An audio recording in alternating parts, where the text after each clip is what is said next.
We're speaking this afternoon with science teacher extraordinaire, Mary Paink, and she's going to be sharing some reflections with us today on our recent Skype visit with some experts for her class.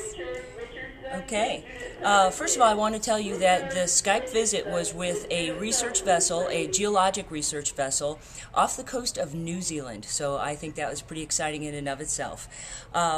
I want to start with the only criticism that I had, because the rest of it is all very positive, and that was that unfortunately, because they were on a board ship so far away, they had a very small bandwidth, and the audio was very, very difficult to for it to come through clearly. And the amount of information that we were getting, it was pretty heavy duty stuff, and with it being garbled at one point, too low at another, it was a little bit difficult. But my students were fabulous. They were very patient and really did their best and got the best out of it. First thing I want to say is that it was wonderful working with Kevin Kurtz, who was the education officer of the JOIDES resolution. And he helped me get information to the students. They had an excellent website, so we were able to get very prepared for that Skype and use the time that we had to the best advantage.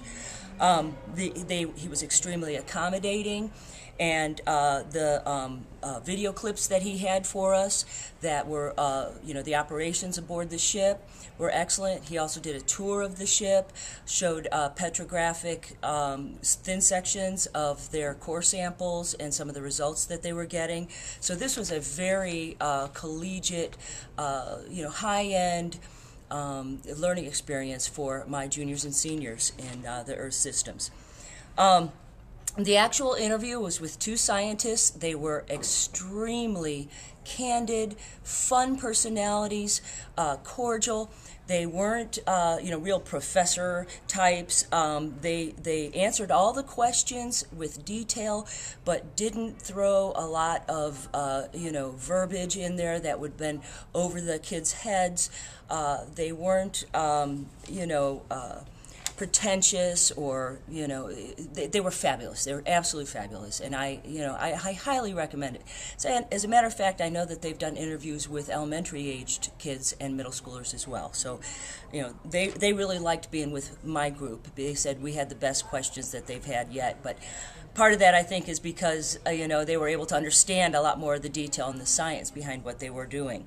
Well, you also prepared them, because I know that you had worked with the students to get their queue of questions, so to speak, ready, and they were prepared to engage and participate. So kudos to you for your work that you did to plan ahead and prepare the students for the Skype experience. Absolutely. You don't want repetition. I mean, every second needs to be utilized to the best.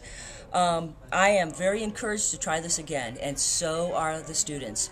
We want to get a really good Skype with great audio. So our project right now, we're doing a Wikispace project on natural disasters, and we're looking for some experts in the fields of weather and tornadoes, possibly earthquakes. There is a place in Oregon that studies tsunamis. So I think we might be able to find some new avenues for future Skypes, and I'm real excited about it.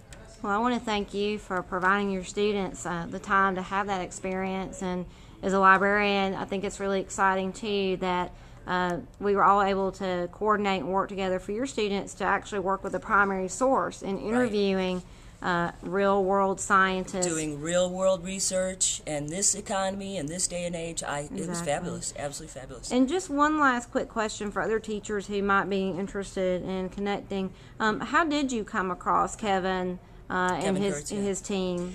It was an email from Sean McClellan, who had done work with him when Sean was teaching middle school. So it was kind of just a quirky thing. Came through the email, and I jumped on it.